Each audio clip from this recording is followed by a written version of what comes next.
Eh bien, bonjour à tous. Bonjour. Merci en tout cas. Alors, je sais que la salle, il y a déjà pas mal d'écho, mais on est obligé de garder les micros parce que c'est enregistré.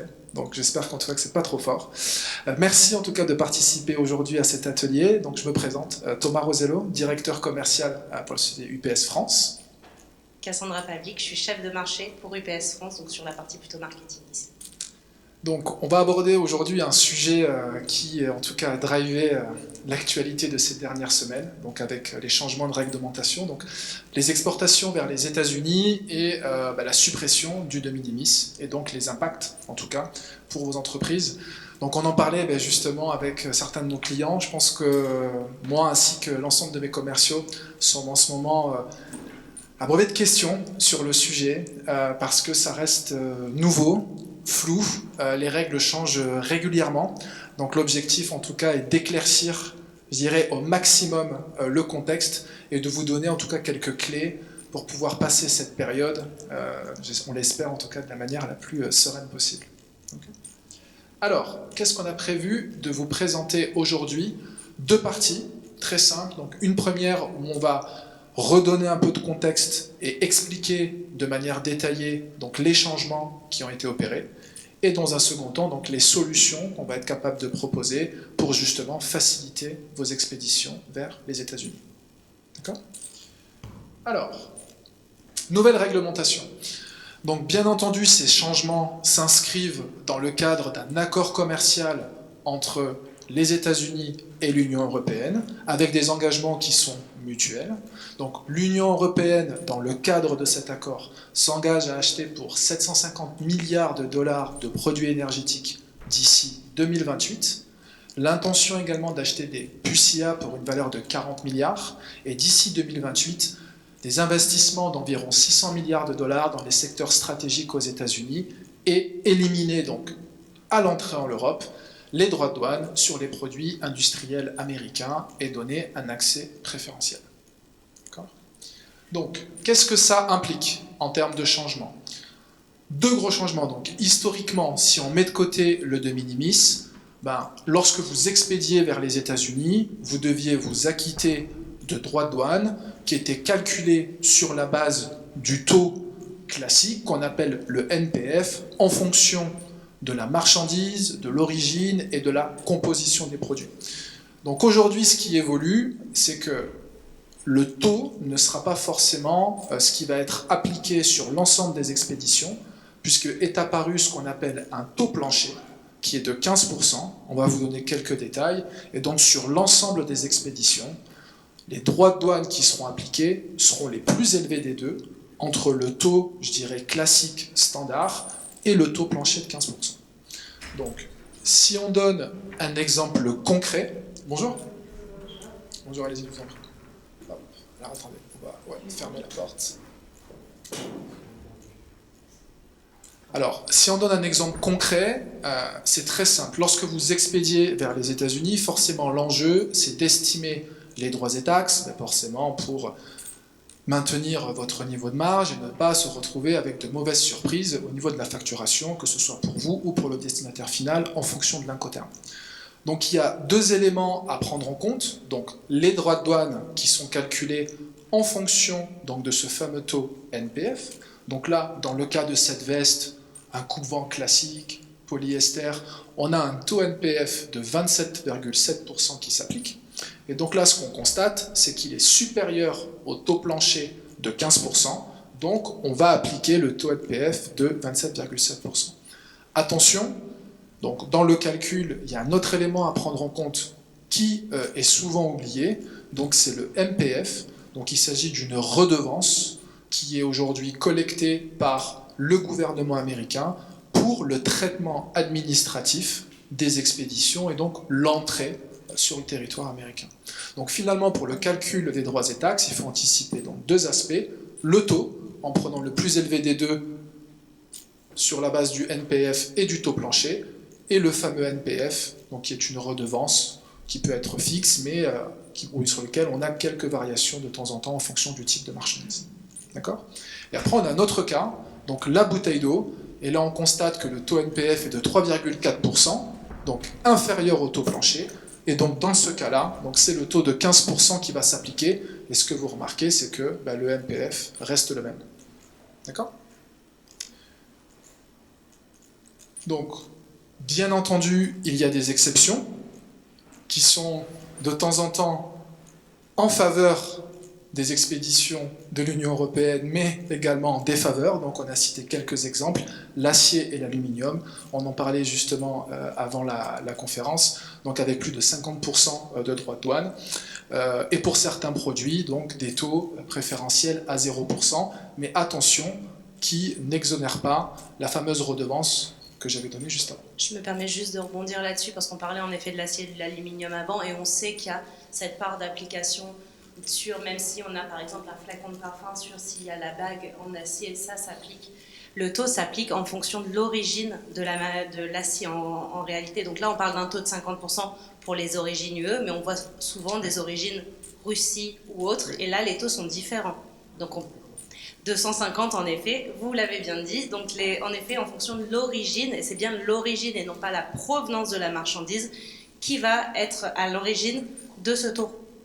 Oui, c'est un point extrêmement important. Et donc on termine avec un exemple donc, qui est plutôt à l'avantage en tout cas des expéditions à origine Union européenne, donc un ordinateur portable, donc avec un taux préférentiel à 0%, donc forcément pas de droits de douane qui sont facturés, néanmoins on a le fameux NPF qui sera à prendre en compte pour en tout cas le traitement administratif de la marchandise à l'entrée aux US. Donc là, on a vu un premier point sur la partie de l'accord commercial entre les États-Unis et l'Union européenne. Donc ça, c'est ce qui a été mis en place au mois d'août. Mais il y a eu un gros changement qui a été, je dirais, structurant pour plus d'entreprises en tout cas. C'est la suppression de l'exemption de minimis. Donc c'est vrai pour l'Union européenne, c'est vrai pour tous les pays du monde, avec des dates d'application qui peuvent varier selon les pays. Donc globalement, ce qui change, c'est qu'avant, on avait un seuil à $800 pour les envois vers les États-Unis, en dessous duquel on n'appliquait pas de droits de douane. Aujourd'hui, quelle que soit la valeur de la marchandise, des droits de douane viennent s'appliquer sur les envois vers les États-Unis. Donc forcément, pour vous, entreprise expéditrice, ça veut dire un coût supplémentaire et une conformité documentaire à avoir également sur ces envois. Donc on a un cas un peu spécifique pour le système postal international, puisque vous l'avez sûrement entendu dans les actualités, notamment fin août, début septembre. De nombreux pays ont suspendu leurs envois, en tout cas de nombreux systèmes postaux ont suspendu leurs envois vers les États-Unis, pour une raison, puisque en fait, le système postal américain a un délai supplémentaire pour se conformer aux exigences en fait, de la douane américaine. Donc ils ont 6 mois supplémentaires pour se conformer, pour des questions d'ajustement des systèmes. Ce qui fait qu'aujourd'hui, le système postal américain en fait, applique soit des droits de douane ad valorem tels que nous le faisons, ou des droits forfaitaires. Donc il y a les deux qui peuvent s'appliquer, et aujourd'hui, il y a quand même beaucoup de pays qui ont suspendu les envois, dont la France en effet. Le dernier point, on en parlait également un petit peu avant notre réunion, c'est la fin de l'exemption de FDA pour les flux de minimis. Donc, certains connaissent bien la FDA, mais ce n'est peut-être pas le cas de tout le monde. Pour remettre un peu le contexte, la FDA, c'est l'organisme américain qui régule les importations de tous les produits alimentaires, pharmaceutiques et cosmétiques. Donc là, maintenant, ça veut dire que tous les envois, même inférieurs à $800, sont soumis à la FDA. Donc ça veut dire qu'il y a une documentation spéciale à fournir et donc des exigences réglementaires à ce niveau-là. Donc, si on résume un petit peu, donc avant on avait vraiment cette notion de $800 qui était un seuil important pour la majorité des entreprises. Désormais, il n'existe plus. Donc, depuis le 29 août, il y a un seuil à $2 500. Si on a une valeur inférieure, on a la possibilité de faire une entrée informelle. Tout ce qui est supérieur à $2 500 doit être réalisé comme une entrée formelle. Et je précise qu'il y a certaines marchandises qui sont soumises à des entrées formelles quoi qu'il arrive. Et c'est notamment le cas de notre coupe-vent de d'histoire. Exactement. On va refaire un petit point sur la conformité des factures commerciales. Alors, c'est un sujet pour les États-Unis. On va faire un petit focus sur certaines obligations pour la destination États-Unis. Mais il y a des choses qui sont très générales et qui sont très importantes au global pour avoir une facture la plus, on va dire, la plus facile pour un passage en douane. La première chose, c'est la valeur des marchandises. Donc, ce qui est important pour les douanes en général, c'est la valeur intrinsèque de la marchandise. Il faut savoir aussi que les frais de transport, donc sur les frais de transport, s'appliquent les droits de douane. Donc c'est important aussi d'avoir la notion de frais de transport sur vos factures et qu'elles soient bien séparées des autres valeurs. Le dernier point, c'est qu'il y a certains clients qui incluent les droits et taxes dans la valeur de leur marchandise, initialement. Et ce qui fait que si on applique, nous, les droits et les taxes, en fait, on va l'appliquer sur une valeur, entre guillemets, déjà chargée. Donc il faut vraiment le faire apparaître sur la facture pour que nous, on déduise les droits et taxes, qu'on vienne charger correctement la valeur directement sur la valeur intrinsèque et non pas la valeur chargée. Le deuxième point, et là on va venir sur une obligation américaine également, c'est la description détaillée de la marchandise. Donc ça, c'est un point qui est obligatoire pour les États-Unis. On vous conseillera toujours de le mettre et aussi, si possible, de faire apparaître le code douanier puisque vous êtes les experts de vos marchandises. Et des fois, le décalage entre deux produits est vraiment très très fin et l'application des taux de douane sont vraiment des fois très très différents. Si je prends un exemple, par exemple un boulon pour de l'aéronautique, on a des boulons de 3 mm, de 10 mm ou autres, donc ça c'est 3 types de taux de code douanier du moins, ce qui fait que les codes douaniers vont appliquer un taux soit à 0%, soit à 25% s'ils sont catégorisés en autre. Donc l'écart, si on n'a pas la taille du boulon, on va le mettre en autre parce qu'on ne sait pas quelle taille il fait, et dans ces cas-là, ça va être taxé à 25%. Donc l'écart est quand même assez important. Juste peut-être un point par rapport à ça. Alors c'est une règle qui a toujours existé, néanmoins il y avait quand même une certaine flexibilité à l'entrée aux US. Donc on pouvait avoir des colis qui passaient la douane historiquement sans problème, avec un détail de marchandises qui n'était pas forcément celui qui est présenté ici. Ce qu'on constate là depuis maintenant plusieurs semaines, c'est qu'il y a une vraie exigence et un niveau de contrôle qui est accru et c'est bloqué systématiquement. Donc ne vous faites pas avoir, on a énormément aujourd'hui de clients qui se retrouvent avec des marchandises bloquées en douane parce que justement le descriptif n'est pas suffisant. Et on se retrouve dans des discussions en disant mais ça a toujours passé comme ça, on n'a rien changé, pourquoi ça bloque aujourd'hui? Et en effet les contrôles sont beaucoup plus importants. Et c'est en effet les États-Unis qui ont changé la règle. Donc justement, si on prend cet exemple, voilà, un t-shirt pour passer en douane, il faut sa matière, il faut savoir si c'est pour un homme ou pour une femme, si la taille du produit et la couleur. Et je précise encore une fois la notion de si c'est un homme ou une femme, par exemple, le code douanier pour un pantalon, un jean est différent si c'est un homme ou une femme. Donc voilà, c'est des choses très. On ne peut pas l'imaginer comme ça, mais vraiment la liste des codes douaniers est très étendue. Et selon le produit, ça peut être très très fin comme différence. Ouais, deux impacts, financiers et du coup opérationnels avec forcément une maîtrise moins importante des délais. Exactement. Je reviens juste sur les pays d'origine, je précise juste ce dernier point parce que c'est devenu une mention obligatoire aussi pour les États-Unis d'avoir le pays d'origine sur chaque ligne de marchandise. Donc ça, c'est un autre point important puisque avec la description, le pays d'origine, c'est ce qui va définir du coup le taux d'application puisque selon s'il y a un accord préférentiel ou non, le taux d'application est différent et on passe de 50% à 250% par exemple pour l'acier. Alors, on vient d'expliquer le contexte, les changements, et donc maintenant, une fois qu'on maîtrise tout ça, comment on anticipe les impacts et on sécurise, je dirais, la supply chain sur cette destination, mais ce qu'on va présenter là peut être aussi duplicable sur d'autres destinations à douane. Donc forcément, ces changements impactent deux gros aspects. L'expérience client, donc avec les challenges réglementaires qu'on a évoqués, mais également aussi des aspects financiers, puisque vous allez vous retrouver dans une situation où vous étiez en capacité d'expédier avec de l'exonération de droits de douane, où là vous allez devoir intégrer des coûts supplémentaires qui seront soit répercutés au client final, ou alors qui vont venir malheureusement diminuer vos marges. Donc les points qu'il faut anticiper, donc bien entendu l'augmentation des coûts lors de l'envoi, j'en ai parlé, également donc les exigences documentaires qui ont été renforcées pour pouvoir donc assurer le passage en douane, donc les éventuels blocages si on n'est pas en conformité, et là je ne vous cache pas que ces dernières semaines ça a été un vrai pain point en tout cas chez UPS, et les frais qui sont aussi imprévus à la livraison, puisque on passe d'un modèle où votre client aux États-Unis recevait sa marchandise et potentiellement ne devait pas acquitter des droits et taxes, mais demain, en fonction de l'incoterm utilisé, il peut se retrouver avec quelque chose qu'il n'avait pas anticipé. Et donc ça a un impact aussi pour la fidélisation des clients. Et bien entendu, l'augmentation des volumes non livrables, et là on a deux gros aspects. Le premier, on n'arrive pas à livrer parce que ça reste bloqué en douane, donc on a un risque de retour, mais si les frais ne sont pas anticipés, on peut avoir également des refus qui peuvent générer des retours. Donc c'est des points en tout cas qu'il va falloir anticiper.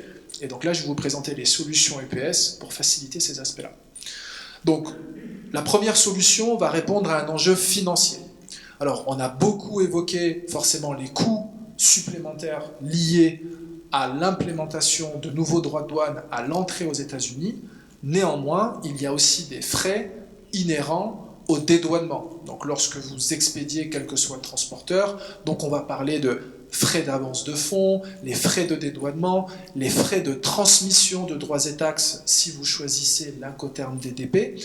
Et donc aujourd'hui, ces frais, ils sont facturés par dédouanement. Donc si je donne un exemple concret, vous expédiez aujourd'hui une centaine de colis vers les États-Unis, donc forcément 100 colis sans dédouanement, et donc derrière, on va venir appliquer 100 fois la surcharge qui n'est ni plus ni moins qu'une surcharge d'un traitement, en tout cas administratif, de vos envois. Okay. Donc la solution Wordis, qu'est-ce qu'elle permet? Au lieu d'effectuer un dédouanement par colis, donc sans dédouanement, on fait un dédouanement consolidé. D'un point de vue opérationnel, ça ne change rien.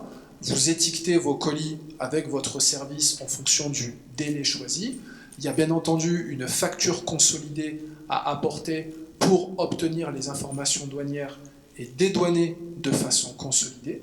Mais l'avantage, au lieu de se voir facturer sans frais liés au dédouanement, on n'a plus qu'une seule facture, ce qui permet en tout cas de générer une économie significative. Historiquement, on se posait la question uniquement pour les envois supérieurs à 800 $, parce que c'est là où on appliquait les droits de douane. Quand c'était en dessous, il n'y avait pas de frais, puisqu'il y avait aujourd'hui les de minimis qui étaient appliqués. D'accord ?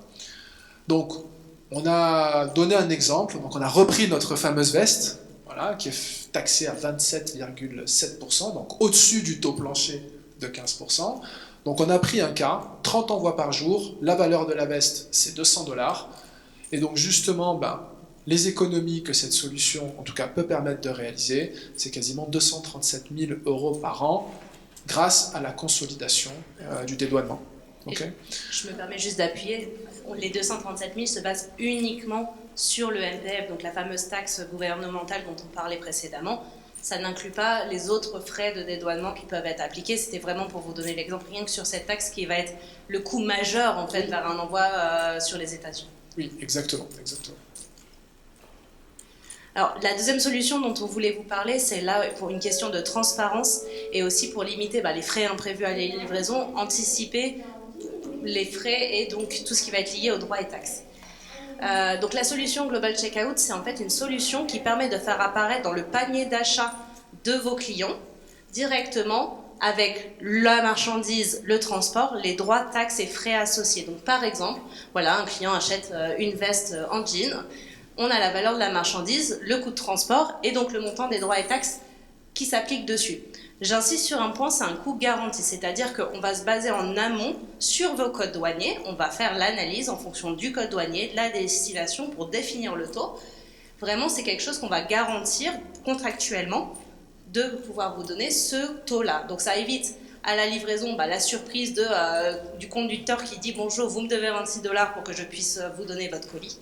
Ça vous permet de ne pas avancer la trésorerie directement. La cliente a payé la globalité des frais de transport et sera livrée de façon fluide directement à destination. Aucun problème. Donc voilà, là on vous a présenté deux de nos solutions, mais l'idée c'est de vraiment vous proposer des solutions sur tous les défis qui peuvent être les vôtres sur les États-Unis. Donc le premier, on l'a vu ensemble, donc le Wordis que Thomas vous a présenté, mais on a également une solution avec notre filiale Fred. Donc on a justement mon collègue qui nous a rejoint, donc, qui est aussi une solution de consolidation qui va permettre justement de réduire les coûts de dédouanement. C'est le même principe, mais avec un délai qui est différent. Exactement.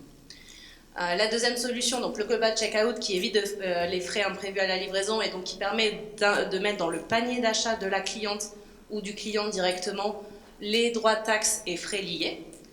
On a la solution Exportassure qui là va répondre notamment aux besoins de description détaillée. C'est une solution qui se base sur l'intelligence artificielle et là en fait ça va vous guider concrètement en disant est-ce que c'est pour un homme ou pour une femme, est-ce que c'est de telle couleur. Donc ça va vraiment vous guider sur la globalité des informations dont on a besoin pour décrire la marchandise notamment. Donc ça permet de se mettre en conformité au niveau de la douane. La solution USIX, donc c'est une plateforme en fait qui est sécurisée, donc sur laquelle vous allez pouvoir fournir des documents, fournir des informations si on nous manque des informations sur le retard. Sur un produit, par exemple, si je vous ai déclaré une fois mon produit, ma fameuse veste polyester, est-ce que je dois le faire à chaque livraison ou est-ce que c'est une fois pour toutes? Je mets dans votre base de données que mes articles ont telle ou telle composition, par exemple. Vous pouvez enregistrer vos articles directement. Une fois pour toutes et à chaque fois vous allez aller chercher. Alors après, il faudra sélectionner, mais on va dire que les informations vont être saisies. Vous allez dire, bah voilà, telle description, enfin par exemple tel code, ça sera la veste 100% polyester pour hommes, etc. Non, non, vous pouvez préenregistrer une banque de données en fait au fur et à mesure que vous allez saisir la marchandise. Du coup, oui, la plateforme sécurisée USIX, donc pour éviter les blocages en douane, limiter les délais de livraison, donc ça permet en effet de fournir des documents, de fournir des informations manquantes de manière sécurisée, que ce soit pour le destinataire ou l'expéditeur. Et le dernier point, ça va être plus un conseil sur les incoterms à utiliser pour limiter les retours non livrables. Donc, on privilégie toujours le DDP parce qu'on évite les frais imprévus pour le destinataire et donc on évite les refus de livraison. Maintenant, si votre incoterm est en DAP, c'est toujours possible et on vous conseillera dans ces cas-là de passer par la plateforme de prépaiement en ligne. En fait, c'est une plateforme qui vous permet de dire au client, bah voilà, vous allez recevoir un lien où vous allez sur le lien et vous pouvez payer directement les droits et taxes en ligne. Donc, plus de surprise à la livraison, c'est déjà anticipé avant la livraison finale. Pour compléter, Worldis Trade Direct B2B, B2C, Global Checkout plutôt B2C. Mais B2B aussi sur les États-Unis, juste les États-Unis. Exactement. Export Assure, c'est pour l'ensemble de vos expéditions, et donc États-Unis, mais également tout le reste, j'ai envie de dire, du périmètre UPS. Et ensuite, là, on reste dans des solutions qui permettent de débloquer lorsqu'il y a des manquements documentaires, etc. Donc sur l'ensemble également de la marchandise. Donc voilà, vous l'aurez compris, on vit quand même une transformation assez importante du commerce international et on voit que les évolutions sont constantes. Notre but, c'est de vous accompagner, de vous donner des solutions en fonction des changements. C'est vraiment, on constate les changements au fur et à mesure et au fil de l'eau. Et là, le but, c'est vraiment de vous proposer les solutions de façon la plus rapide possible pour que vous n'ayez pas ces blocages que vous pouvez ressentir parfois sur les destinations, notamment les États-Unis. Voilà, donc si vous avez des questions, n'hésitez pas, on est là pour vous répondre. C'est le moment. Oui. D'abord, merci beaucoup.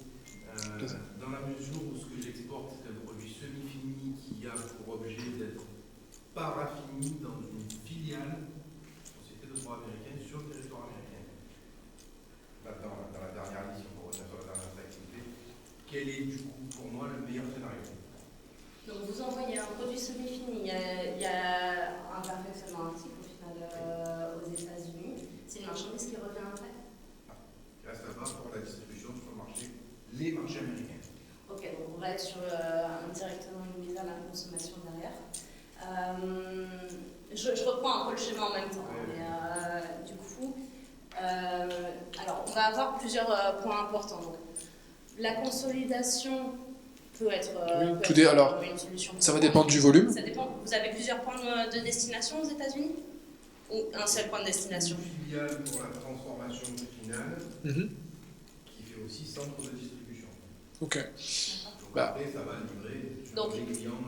Ouais.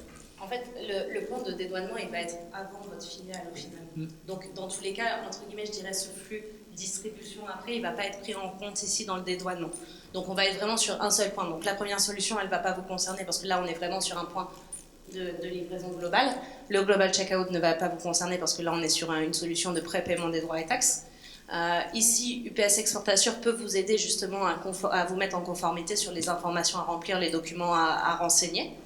La plateforme USIX, dans tous les cas, alors je vous dirais, dans un sens, je préfère autant que vous n'ayez pas à l'utiliser parce que ça veut dire que tout est en conformité, il n'y a pas de blocage en douane et c'est fluidifié. Donc, malheureusement, oui, vous pouvez être amené à l'utiliser, mais dans l'idéal, c'est que vous n'en ayez pas besoin.